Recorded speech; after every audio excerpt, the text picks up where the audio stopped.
Boy Aniki coming at you with another video. Today we're doing My Hero Academia 356 review. So if you haven't already read that chapter, you gotta go. Now, understand that picking up right where last chapter left off, we had concluded with, them making that move, breaking off one's mask, and immediately trying to follow up the opportunity created by Hawks with this crack. We see Jiro immediately yelling for Tsukuyomi, Dark Shadow, communicating with both aspects, both Tokoyami the person and Dark Shadow the quirk. Make sure they're both on the same page. And she says, here's your big chance. I'll catch up with you later. Now, you already know we always do these page by pages in case I didn't say it in the opening here. Somebody new on the view, but all the same.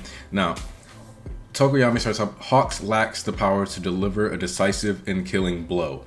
Now, Hawks has mentioned how he's not good against power types. This is one of the first things that we learn about him during Pro Hero arc when the Nomu are going off, and it actually takes a bit more effort for him to take out even some of the mid and like upper tier Nomu.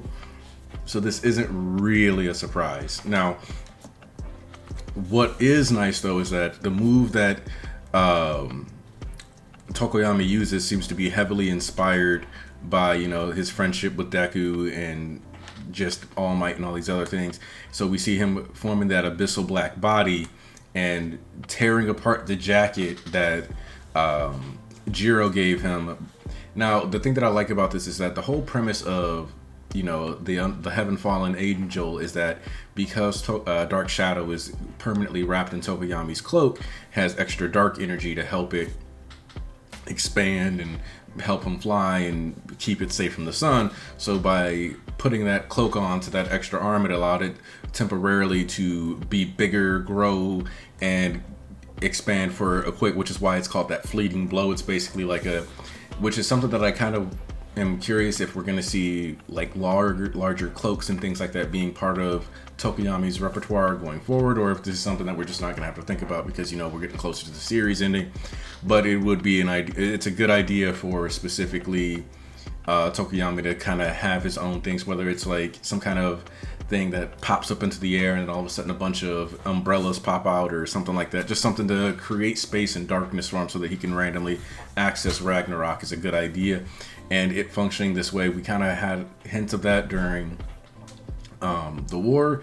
So maybe what we'll also start seeing Tokoyami do is like have Dark Shadow like break underground, and then it'll use that to go under big and then make a surprise attacks from the ground. This is obviously a sky battle, so we don't have as much reason for that to happen here, but we're open to these ideas. Now, All For One's mask actually breaking apart, and Hawks comparing them to Nats, but saying that they have the ability to make an impact, and we actually get to see even like a respirator falling out. It's important to note that when All Might and All For One fought, yes, he broke through the mask, but that respirator portion, that area down there, was still pretty much intact until towards the end of that scuffle. And you kind of see instantly like All For One's kind of panicking, and he's like, I needed to dodge that attack at all cost, and yet my awareness was delayed.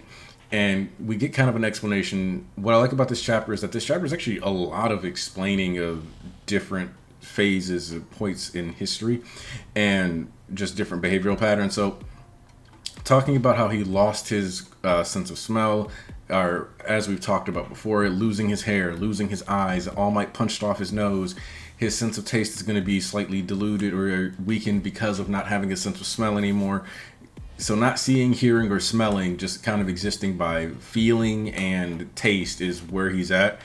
So existing in this realm and having to gather quirks to offset the downsides that he's facing. And I'm pretty sure what that kind of means is that part of the memory bank in, the database of All For One's quirks are likely going to be multiple sensory quirks so that he can properly interact with the world. Like we know that he's got that infrared sensory quirk that allows him to kind of sense around and detect where he is, whereas search didn't really work out for him because he didn't actually have eyes and he couldn't actually look at people to scan them. So that's why he wanted the quirk. Unfortunately, it required actual eyes and eyesight, not just perception of the character. So this is first did switching to a synthetic copy really make me more vulnerable compared to my original power. My authority has weakened, and now we get an explanation different from the one that I was kind of expecting, which is that the biggest issue here is, at least based on All For One's conjecture, is that he is using a synthetic copy of the All For One quirk. Now, one of the things that we had noticed, or if you think back to Heroes Rising, where Nine tries to take Deku's quirk, and he's like, "Oh no, I'm at like capacity." And even with the way the doctor presents the version of All For One he gets, it's a limited All For One that was supposed to give him the ability to use like 8 other quirks. So, or use 9 other quirks, but of course it's the Storm quirk, so like that's one of them. So then you already factor in that there's like 8 more slots. But the point is that All For One actually had like a memory, like a set amount of quirks he could actually take. And so if you have that factoring into these replicas, then it's possible that not only did the replica that All For One acquired before or going into Camino, but also that he did actually take legitimate copies of these quirks, which kind of suggests that he might have kept some of these stored in his body, swapped out the All For Ones around the same time. But we'll see. Now, of course, also the vestiges. I think that this also plays into the what I've called the One For All pregnancy aspects, where I also think that the timing of this lines up kind of perfectly with One For All becoming more active, where vestiges and the vestige realm kind of operate similar to the Force in Star Wars. So of course you've got that going on and tying all these quirks together and allowing consciousness to be more active. So I think One For All hitting that singularity and All For One becoming a transcendent quirk, and those two being able to sense each other, is kind of always leading towards the background sentience of quirks and the people in it kind of getting more active and hitting that point now, and that taking that step in the evolution of the quirk, so to speak, has allowed for them to become even more active, is kind of where I'm at on this. But if you have a better explanation or one more logical that actually ties into it and isn't just something like, well, Hori forgot and he messed up, let me know.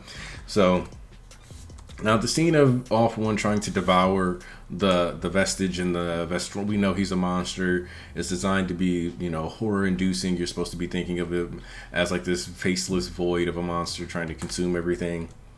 It depicts his greed pretty well. Now we get the wretched pest scene where, playing into that whole their gnats thing that had already been kind of discussed. But what All For One does here is he uses rivet stab to such a degree that he grabs multiple pieces of his mask that had just been fractured, pulling them all back together while declaring good grief.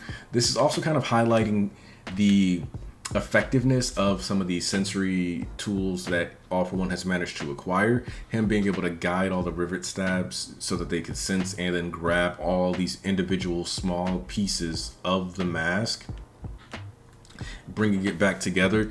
Good sign is a good highlight of the technical aspects. And we saw, Tokoyami looking shocked and Jiro having covered her face because of all the attacks coming towards her. And Hawks was even willing to body block for Tokoyami and Jiro, but instead what you get on the next page is the revelation that the look of shock isn't at the attack, but it's instead at the number one hero having gotten back up, rising up, coming in nice and hot, trying to redeem himself, especially when a lot of people felt like Endeavor was looking ridiculous in the previous chapters, especially when he fell after that oopsie daisy event and he was just kind of like looking silly on the ground watching them fight. But the thing that he was talking about here is when he was on the ground is how that wound and this burden, all of this was because of him. And what I like about this too is that it's him taking accountability for the Dabi stuff and how Dabi working with them is part of what allowed for a hero society to end up in this position that it's in now. But it's also just kind of him taking atonement for the fact that at the end of the day, it's not like he defeated All For One back at Camino. He was pretty much blown away.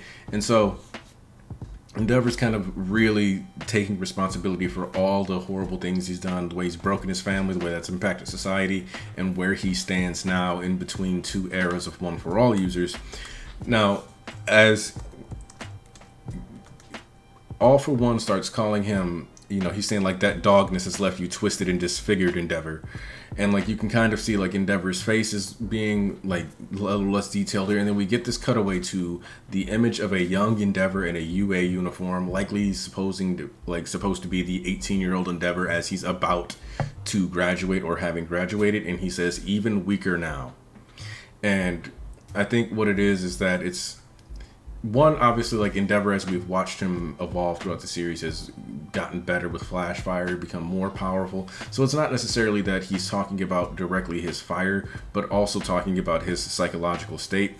I would even go as far as to say that this is like a small flashback, because when you see, and by small flashback, I just mean like this is probably like 30 seconds back, because he's on the ground holding his side, talking to his past self, and he's talking about a position, which is what, and it cuts back to remedial course arc, talking about the way that, you know, he approached Shoto, talking about he was the number one hero, he was going to try to make him proud, he had finally achieved that goal, and he was going to try to make sure that it was actually worth it. The atonement aspect when he was talking to Natsuo, dealing with the fact that he doesn't know if his family can forgive him, and instead is opting to just create a space for them to be safe away from him, being happy, and if they choose to bring him back into their lives, that will be okay. But if that's not where it goes, and he's already kind of made peace with that, or at least accepted it, not necessarily made peace because he's still sad and obviously mournful over it. Mistakes in regards to Toya and the way that he had influenced him and got the idea in his head that he needed to surpass All Might, and then proceeded to have more children after him as a means to undermine his confidence instead of trying to build up his confidence in other areas, or maybe taking a step back away from hero work, especially when you look at how in this chapter, as we're going through and we're looking at his responsibility and the way that he told society to like just watch him and he would do it, we finally get this origin of his status and like his past self saying you'll never be a superhero. Kind of one of the things that has been discussed with My Hero Academia is how some people have tried to say that it's propaganda, and I kind of see what they're saying, but it kind of makes it a point to construct and criticize the idea of placing absolute faith and trust into these authority figures who were selected by the government. So it kind of shows exactly what's wrong with over relying on like a police state measure. And in addition to that, I'll say that this ties into why the difference between a superhero and what that is. It's like Enji, as somebody who is a messy person who beats his family, who does all these other things, is just a dude. He's not the ideology of what you think of when you think of a Superman or a super, like an idealistic figure, someone you're supposed to emulate and chase after and want to be like, not someone that you want to exceed in spite of, which is the way that he had looked upon All Might.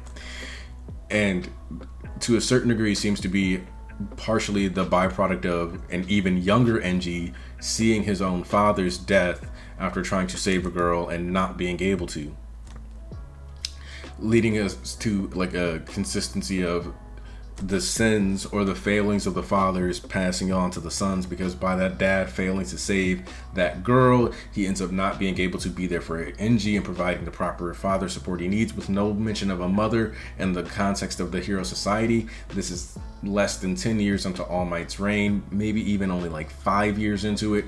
There's a good chance that Enji's mother had already died, so at this point he is an orphan, so he doesn't really have a parental relationship anymore by the time he's 14, 15, but 2, he doesn't have a relationship between a mother and a father for him to watch growing up and really take away from. And when you think about how much crime and stuff, it's probably not like he was sitting around watching TV all day even after that, so it's not like he was watching rom-coms or anything like that. In general, like Endeavor has seemed like a character who, while successful and able to fight, he does kind of play into one of the old tropes that people think about when you think of a lot of shonen manga and characters where they're fight junkies or they're really good at all these other little niche skills, but they don't have proper socialization, and that's part of what led to Endeavor thinking having another child would just stop Toya from being able to do or going about the way that he did. That's part of why Endeavor didn't think about the fact that like a quirk marriage is actually really, really, really, really messed up. That's why he didn't care about any of that, and it was made worse by the fact that, I'm assuming because he was having a successful career, some people knew that his dad would have been a hero who had failed or died in the line of duty, and then he's stepping up here like the Hiruma.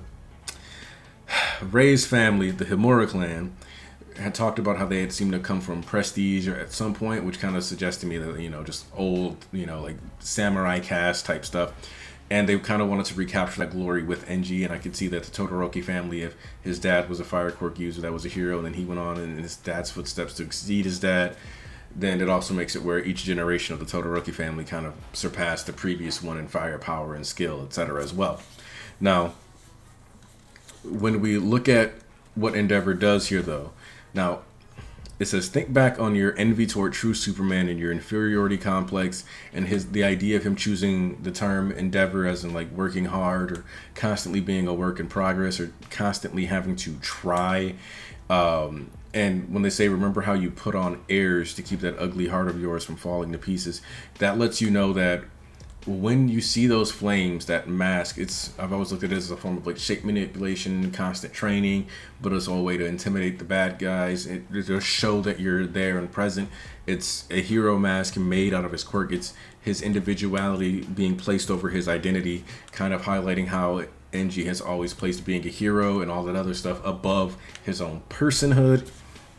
And when you factor in what Shigaraki said to him in that close-up we kind of got of him thinking about it, heroes hurt their families to save other people. His father broke his family or hurt him by dying and failing him, similar to how Kota's parents died.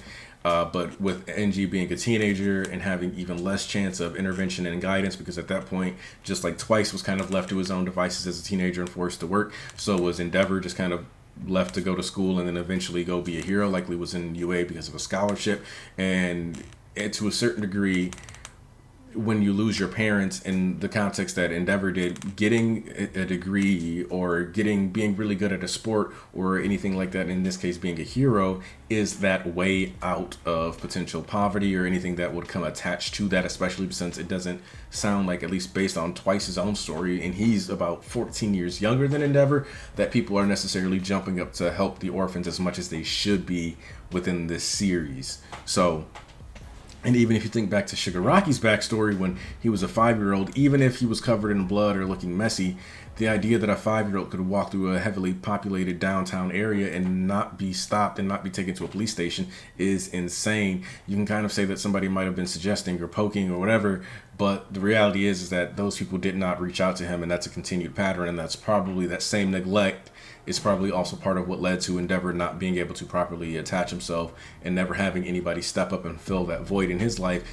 creating a horrible example of making him an abuser. Understand though, anybody who has watched this portion of the video and is like, Endeavor is still an abuser, that he's still a bad person for doing what he did, and you are not responsible for your abuse or your feelings. You are responsible for your response to these things that happen to you and the way that you deal with it. You're still on the hook for your actions. So no matter how much trauma he went through, he was never justified in what he did to his family. We have to make sure that is abundantly clear. The story is not telling you that he was justified. In fact, the story has given him this monkey's paw of a tenure as the #1 hero between Deku and All Might, like I mentioned earlier, specifically to work as a karmic punishment for him to achieve all the dreams that he did all these bad stuff to do, while still having it be ultimately meaningless, because it's not a legacy. It's not something he gets to walk away from with his head held high. It's something that he's going to be looking at as, to a certain degree, as the death of a phase or a part of who he is as a person. And Endeavor the hero, and Enji said that Endeavor the hero died all the way back in like chapter 300 when he was talking to his family. He was saying that, but the reality is that he then, after that talk, managed to keep talking to them and keep fighting as a hero. And what's more, he managed to maintain the mask, the flames of Endeavor. Here we see something that's been set up since the Pro Hero arc. Back when Endeavor was fighting the Nomu, when he was fighting Hood, he was talking to it, talking about how it was a version of him from the past or a twisted future, and how because of that it now needed to burn away. Specifically, you get that thought process as Endeavor is moving up into the sky, as he's going above and beyond, as he's moving and grabbing that hood and pulling Hood up, just like he's pulling this image of his past self up as he moves towards the flames, as he moves toward combat. Doing that, like elevating that vestige to remind us of the way that he took that hood up in the air and burned it away. And specifically, we get Endeavor making a fist purely out of flame that's not oversized this time. It's actually about the same size as his regular arm. Basically, it seems to be like the final form of Vanishing Fist. What you can tell is that he's cauterizing, because you can see that it's moving away. He's cauterizing the stump instantly, not even considering the possibility of getting it reattached. Instantly cauterize the wound, keep moving. This is very similar to, for those of you who have watched Hunter x Hunter, what Isaac Netero did against Miriam when he lost his arm and just immediately closed it off. Or sorry, he lost his leg, closed that off, lost an arm, couldn't stop the bleeding, and then, you know, other things happened. But in this case, it is very possible that Enji can keep losing limbs, because one of the things that this also is making me think of when I look at this now and I think back to Pro Hero arc is how they're talking about how he doesn't, like, All For One doesn't have regeneration. But that was also a big topic, or a small topic I should say, during Pro Hero arc, where Hood thought that because Enji kept going, because he was endeavoring, that he might have also had regeneration. And what Endeavor says is that the pain is the thing that keeps me from passing out, and he's just using his flames more or less to move his body. And we could end up at a point where, as Endeavor is fighting more and more, he's losing more pieces of himself, and he just keeps cauterizing them. And as long as he can generate thrust and flame, he can technically stay in the air. So if we could end up with Endeavor having no legs below the knee and no arms past the elbow, but if he's got the ability to generate fire, he's got the ability to keep moving and keep swinging those flaming arm noodles, and he will do that if that's what it takes to take down All For One. And this would be the final resting place of the hero Endeavor. I think that's what we're being shown here by when him saying putting an end to this fight is my duty, after he uses that arm. And now I want to also point out that he already cauterized the wound on his side, similar to the one that All Might has. He's going to go through everything or that All Might went through and worse. This is just like, also you can think of this as in Camino, when All Might went to smash All For One and got hit with that impact recoil and broke his right arm, and then switched and then managed to fight with it anyway. If you recall, if you look at this chapter, this is arguably the same 1-2 combo even, because you can look at it as he's coming in, punching through all the tendrils from the rivet stab, and then he follows it up with the same right hook, just like All Might did when he said he didn't put his back into it after sacrificing that right arm, and then coming in with that United States of Smash. But the thing about this is that if this attack is Endeavor's United States of Smash, that doesn't bode well for him for the rest of this fight, or it means that this is going to go a lot harder than he expected. And the last kind of detail that I want to throw out here is that Horikoshi has a tendency to use like this extra Western feel occasionally with the way that he draws his characters, especially zeroing in on the teeth and the nose section of Endeavor in this chapter, when he's talking about how that weakness inside of him is the only thing that's kept him alive. You have that same vibe there with him kind of going, matching the energy of All Might, which is why I kind of think you want to focus in on here, especially because they said he couldn't match the energy of regular or real Superman. And then when you see him now, like I said, I've always felt like, or for a long time I felt like Endeavor is designed to look similar to Bruce Wayne, and it kind of sticks out to me here. And when you combine that with the whole, you don't compare to actual Superman in the way that Batman always sees Superman as like one of the world's biggest threats, that same kind of like, while Batman doesn't necessarily resent Superman for it, there's always that I'm going to keep kryptonite around just in case. And you have that same kind of energy of like, well, I'm going to keep being a better hero and keep getting stronger in case Superman, or in this case All Might, isn't as great as people have him up to be. And it ended up being necessary, but just not in the way that Endeavor thought of it. So this video is about 24 minutes long, so I'm going to go ahead and try to wrap that up here. I hope you guys all enjoyed the video. I'm going to try to get this out by the end of the the 19th, hopefully. Have a happy Juneteenth. If you don't know what it is, it's the time where all the slaves in the US were finally aware that they were free. It took about 1.5 years for the information to actually travel across the country that slavery had ended. So there were people in Texas, specifically black people in Texas, working as slaves over 1 year after slavery was technically over, because the Emancipation Proclamation news had not reached everywhere yet. So by that time point, we had gotten this. So I just want everybody to think about that. and appreciate it. But yeah, that's all I want to say. Have a nice Juneteenth, and I hope you appreciated the chapter. You show up for the next stream that next Sunday for the Church of MHA. I'm Aniki, and I am out.